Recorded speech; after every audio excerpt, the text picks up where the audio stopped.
নমস্কার, রেশ creation cooking and মোড়ে আপনাদের সবাইকে স্বাগত। আজকে ঢ্যাঁড়সের একটা দারুণ রেসিপি নিয়ে এসেছি। তার জন্য আমি ঢ্যাঁড়সগুলোকে এরকম লম্বা লম্বা করে কেটে নিয়েছি।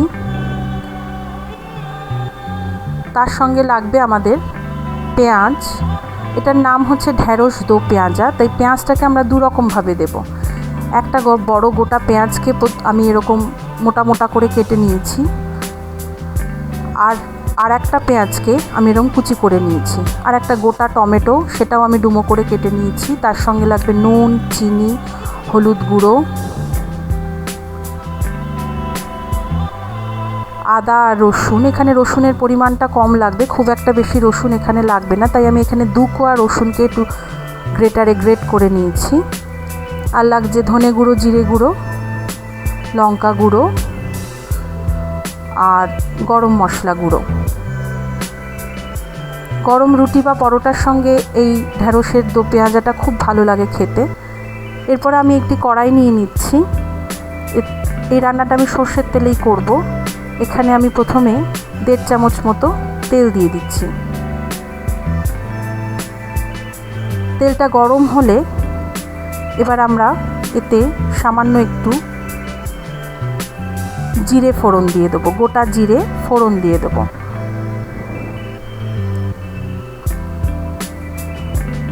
সবসময় ঢ্যাঁড়সের একঘেয়ে রান্নার থেকে এটা মাঝে মধ্যে ভালোই লাগে। এবার আমরা ঢ্যাঁড়সটা ঢেলে দেব, দিয়ে এটাকে আমরা নাড়তে থাকবো। ঢ্যাঁড়সটাকে আধা ভাজা করে নিতে হবে।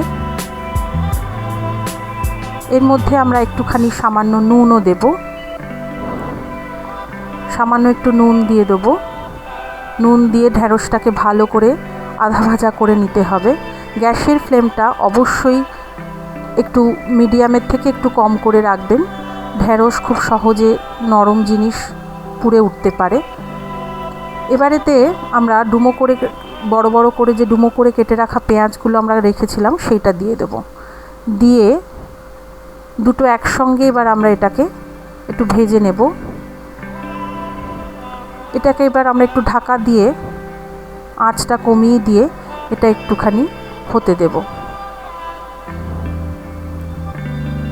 মিনিট 2 মতো এটা ঢাকনা দিয়ে রাখবো। দেখুন 2 মিনিট আমাদের হয়ে গেছে। এটাও বেশ সুন্দর নরম হয়ে এসেছে। পেঁয়াজগুলো নরম হয়ে যাবে, একটু ভাজা ভাজা হয়ে আসবে। এবার এটাকে আমরা আলাদা করে তুলে রেখে দেবো। আমরা একটা বাটিতে এটাকে তুলে রেখে দিয়েছি। এবার একই কড়াইতে আমরা আরও 2 চামচ মতো তেল দেব। আপনারা চাইলে এটাকে সাদা তেলেও রান্না করতে পারেন, আমি সর্ষের তেলেই রান্না করেছি। আমি আরও 2 চামচ মতো এটাতে তেল দিয়ে দিলাম। তেলটা গরম হলে এবার যে কুচি করে রেখেছিলাম পেঁয়াজটা, সেটা আবার আমরা এটাতে দিয়ে ভালো করে ভেজে নেব। পেঁয়াজটা আমরা দিয়ে দিচ্ছি।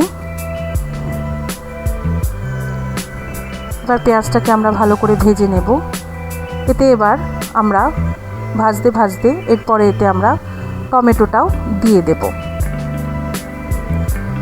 পেঁয়াজ আর টমেটোটা দিয়ে এটা কিছুক্ষণ আমরা 1 মিনিট মতো আমরা এটাকে একটু নেড়ে চেড়ে ভেজে নেব, যাতে টমেটোটা একটু নরম হয়ে যায়।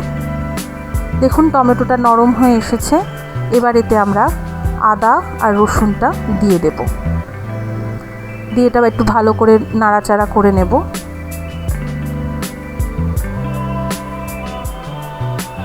গ্যাসের ফ্লেমটা মিডিয়ামের থেকে একটু কমে রাখবেন, কেন এই সব জিনিসই খুব নরম, তাড়াতাড়ি এগুলো পুড়ে উঠতে পারে। আর তেল যেহেতু খুব বেশি আমরা এখানে ব্যবহার করছি না, তাই এটা তাড়াতাড়ি পুড়ে উঠতে পারে।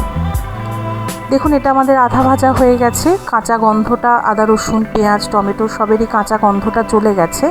এবার এতে আমরা একে একে মশলাগুলো দিতে থাকবো।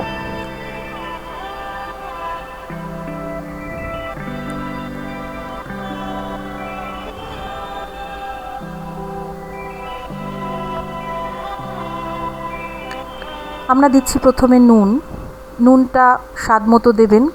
মনে রাখবেন আমরা কিন্তু ঢ্যাঁড়সটা ভাজার সময় সামান্য নুন দিয়ে ঢ্যাঁড়সটা ভেজেছি। আর এটা যেহেতু রুটি বা পরোটার সঙ্গে খাওয়া হবে, তাই খুব বেশি নুন আমরা এতে দেব না। এবার এতে দিচ্ছি আমরা হলুদ গুঁড়ো। নুনের পরে আমরা এখানে চিনিও দিয়েছি সামান্য। এরপর দেব হলুদ গুঁড়ো, লঙ্কা গুঁড়ো, এবার দেব ধনে গুঁড়ো, জিরে গুঁড়ো দিয়ে এটাকে আবারও একটু ভালো করে নাড়বো। আমি এখানে সামান্য একটু জল দিয়ে দেব যাতে জিনিসগুলো পুড়ে না যায়। গ্যাসের আঁচটা মিডিয়ামে রেখে সব মশলাগুলোর সাথে পেঁয়াজ, আদা, রসুন সব দিয়ে আমরা এটাকে ভালো করে এবার একটু কষিয়ে নেব। সামান্য একটু জল দিয়েছি বলে কষানোটা আরও ভালো হবে। ভালো করে এবার এটাকে কষিয়ে নিতে হবে, তেলটা একটু ছাড়া পর্যন্ত ভালো করে কষিয়ে নিতে হবে। দেখুন এটা ভালো করে কষা হয়ে গেছে। এবার আমরা ভেজে তুলে রাখা যে পেঁয়াজ আর ঢেঁড়সটা ছিল সেইটা এটাতে ঢেলে দিলাম। এবার এটা দিয়ে ভালো করে আমরা সব মশলাটাকে একসাথে করে মিশিয়ে নেব।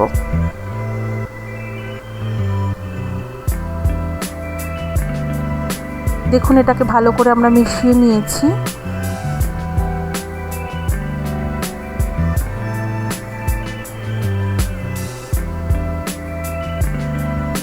নামানোর আগেতে আমরা গরম মশলা গুঁড়ো দিয়ে দেব। দিয়ে এটাকে আমরা দেখুন নামিয়ে নিয়ে সার্ভ করে দিয়েছি। এটা খেতে দারুণ হয়। যদি আমার এই রেসিপিটা আপনাদের পছন্দ হয় তাহলে এটি অবশ্যই লাইক করবেন, শেয়ার করবেন এবং কমেন্ট করবেন আপনাদের কেমন লাগলো। বাড়িতে অবশ্যই বানিয়ে দেখবেন। আর যারা নতুন তারা অবশ্যই আমার চ্যানেলটিকে সাবস্ক্রাইব করবেন। আমাদের তৈরি গরম গরম ঢেঁড়স দো পেঁয়াজা।